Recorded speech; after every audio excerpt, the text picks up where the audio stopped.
mewakili pengurus pusat. Jadi ini ya.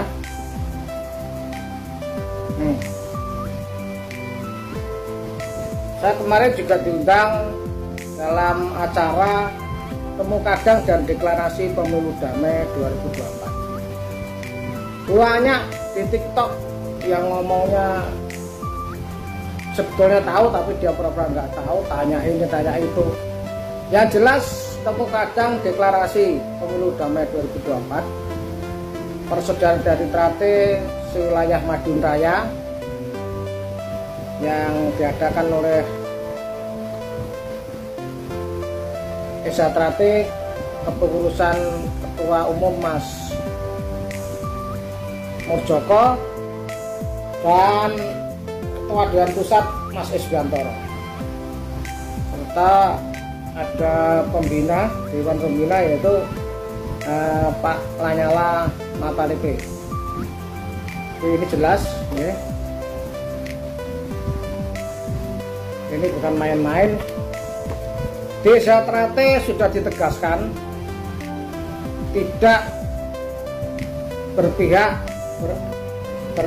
atau Desa Trate memilih salah satu calon, tidak. Sebetulnya kemarin yang diundang itu Capres nomor 1 Pak Anies Baswedan, Capres nomor 2 Pak Prabowo, Capres nomor 3 Pak Ganjar Pranowo. Semua diundang saudara-saudara saya.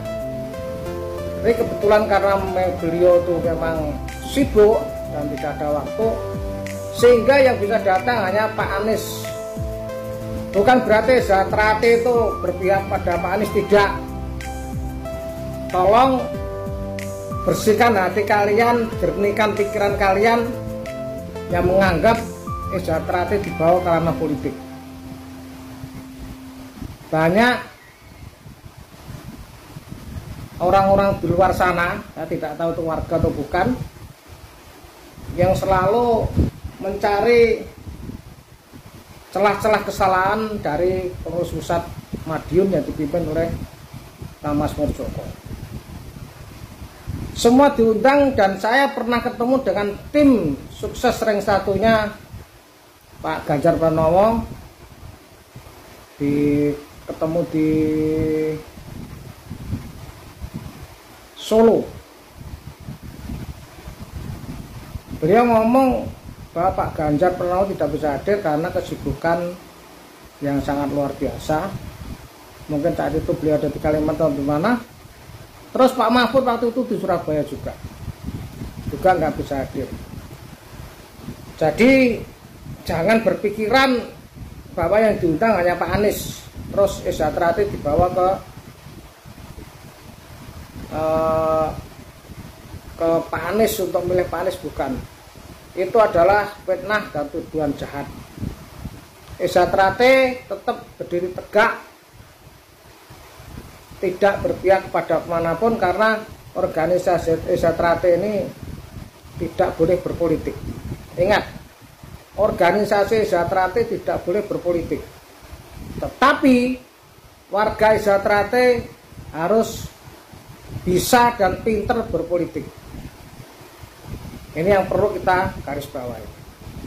Jadi kalau ada dulur-dulur mengatakan Desa Trate dibawa ke sana, itu kalau betul itu orang Desa Trate loh ya.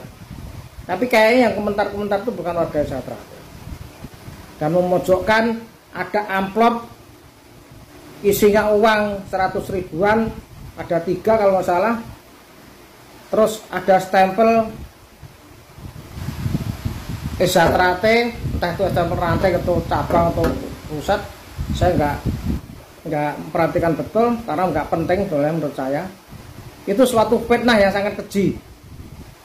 Moga-moga yang membuat akun itu, yang menyebarkan berita bohong itu diampuni dosanya oleh Allah Subhanahu wa Ta'ala.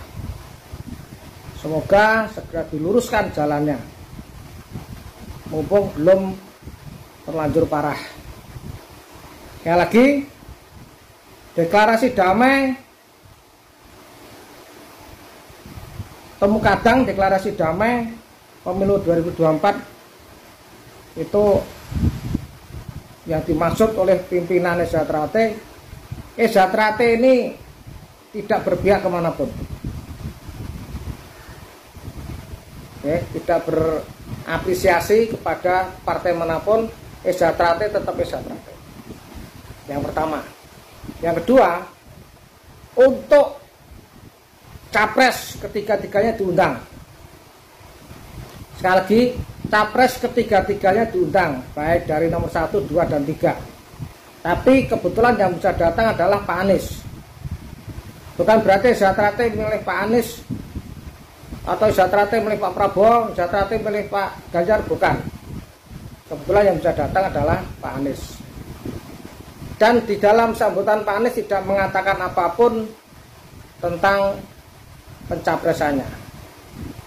Itu yang kedua. Yang ketiga, tidak ada dari pusat kepengurusan pusat menerima uang seperti yang dicantumkan di dalam media sosial, sehingga seakan-akan pusat itu terima uang dari salah satu capres.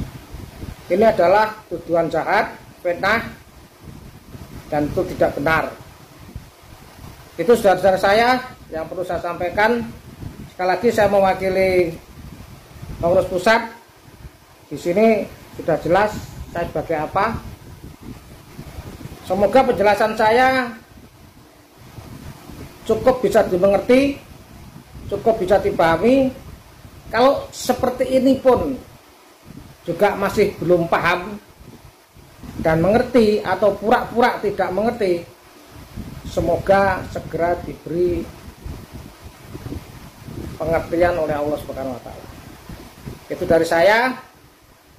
Terima kasih sudah melihat video ini untuk pembelajaran kita bersama. Wassalamualaikum warahmatullahi wabarakatuh. Ejatrate Jaya.